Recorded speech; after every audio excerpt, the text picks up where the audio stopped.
ஒரு நாடு வளர்ந்த நாடா ஆக என்னெல்லாம் அவசியம்? பொருளாதாரம், வேலைவாய்ப்பு இதெல்லாம் மட்டும் போதுமா? ஒரு நாடு வளர்ந்த நாடா கருதப்பட அந்த நாட்டோட மக்களும் அவங்களோட மனநிலையும் சந்தோஷமானதா இருக்கணும். அப்படி வருஷம் வருஷம் வேர்ல்ட் ஹாப்பினஸ் ரிப்போர்ட் வெளியிடப்பட்டு வருது. இந்த ரிப்போர்ட்ல போர் நடந்த நாடுகளை விட இந்தியா பின்தங்கி இருக்கு. இதுக்கு காரணம் என்ன? இந்த ரிப்போர்ட்ல தொடர்ந்து முன்னிலை வகிச்சுட்டு வர நாடு எது? அவங்க எப்படி இதை சாத்தியப்படுத்தியிருக்காங்கன்றத இந்த தொகுப்புல விரிவா பார்க்கலாம். 2012 ஆண்டுல இருந்து வேர்ல்ட் ஹாப்பினஸ் ரிப்போர்ட்டை வெளியிட்டு வருது ஐநா சபை.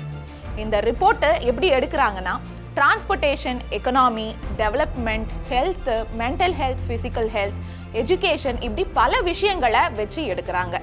இந்த தரவுகளை வச்சு பார்க்கும்போது தொடர்ந்து, அதாவது இந்த வேர்ல்ட் ஹாப்பினஸ் ரிப்போர்ட்ல 2018 இருந்து 2025 ஆண்டு வரை தொடர்ந்து 8வது முறையா பின்லாந்து முதலிடம் பிடிச்சிருக்கு.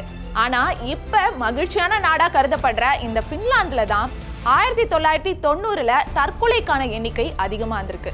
எந்த அளவுக்கு இது அதிகமா இருந்திருக்குன்னா, 1990ல மக்கள் தொகை அங்க வெறும் 5 மில்லியனுக்கும் கீழே தான் இருந்திருக்கு. ஆனா அப்பவே அங்க சூசைட்கான எண்ணிக்கை 1520 வரை இருந்திருக்கு. நாட்டோட மக்கள் பத்தின கவலை அரசாங்கத்துக்கு அதிகமானதுனால அப்ப இந்த சூசைட் ரேட்ஸ்க்கான காரணம் என்ன, அதுக்கு என்ன தீர்வு கண்டுபிடிக்கலாம்னு பல ஆய்வுகள் மேற்கொள்ளப்பட்டுச்சு. இந்த சூசைட் ரேட்ஸ்க்கு எல்லாத்துக்குமே ஆல்கஹால் அபியூஸும் டிப்ரெஷனும் தான் காரணமா அப்ப நிபுணர்கள் சொன்னாங்க. உடனே ஒரு நாட்டோட வளர்ச்சிக்கு மக்களோட மென்டல் ஹெல்த் ரொம்பவே முக்கியம்னு தெரிஞ்சுக்கிட்ட அரசாங்கம் உடனே நிறைய கவுன்சிலிங் சென்டர்ஸ், மென்டல் ஹெல்த் பத்தின விழிப்புணர்வு, தற்கொலையை தடுக்க உதவி எண்கள்னு பல விஷயங்களை முன்னெடுத்தாங்க. இதனால பின்லாந்துல இருந்த சூசைட் ரேட் 2022 ஆண்டுக்குள்ள 740 குறைஞ்சது.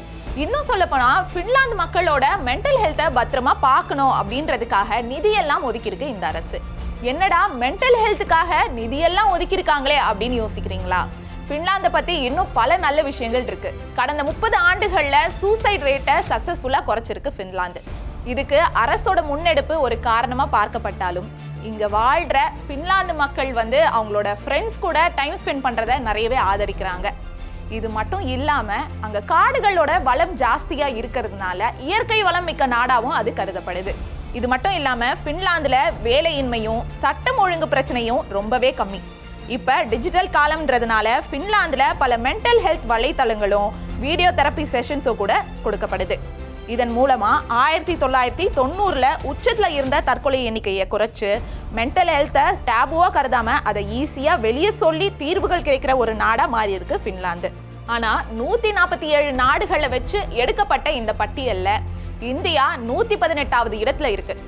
இது எந்த அளவுக்கு கொடுமையானதுன்னா, போர் பாதிச்ச நாடுகளை விட மகிழ்ச்சிக்கான பட்டியல்ல இந்தியா பின்தங்கி இருக்கு. அதாவது இந்த பட்டியல்ல 99வது இடத்துல ஈரான், 104வது இடத்துல லெபனான், 108வது இடத்துல பாலஸ்தீன், 109வது இடத்துல பாகிஸ்தான் இடம் பெற்றிருக்க. இந்த டைம்ல தான் இதை விட மோசமான இடத்துல, அதாவது 118வது இடத்துல இடம் பெற்றிருக்கு இந்தியா. இதனால நம்மளோட நாடும் ஒரு வளர்ந்த நாடா கருதப்படணும்னா இந்த ரிப்போர்ட்டை ஒரு உந்துதலா எடுத்துக்கிட்டு மென்டல் ஹெல்த்துக்கு முக்கியத்துவம் தர நாடா மாறணும். இந்த வீடியோ பார்க்குற யாருன்னா மனநலம் சார்ந்த பிரச்சனைகளை ஃபேஸ் பண்ணிட்டு இருக்கீங்கன்னா உடனே உங்க நண்பர்கள் கிட்டயோ இல்லனா இந்த ஹெல்ப்லைன் நம்பருக்கோ கால் பண்ணி இன்னைக்கே பேசுங்க. குமுதம் மற்றும் தமிழ்நாடு மின்சார வாரியம் இணைந்து வழங்கும் சிக்கனமும் பாதுகாப்பும் யூஸ்ஃபுல் டிப்ஸ், மின் நுகர்வோர் சேவை மையம், மின் கட்டணம் தொடர்பான சந்தேகங்கள், இலவச மின் இணைப்பு குறித்த தகவல்கள், பழுதடைந்த மின் கம்பங்கள் அல்லது பில்லர் பாக்ஸ் குறித்த தகவல் தர, மின் இணைப்பு பெயர் மாற்றம் குறித்த சந்தேகம், இவை அனைத்திற்கும் 9497 94987 என்ற எண்ணை தொடர்பு கொள்ளவும்.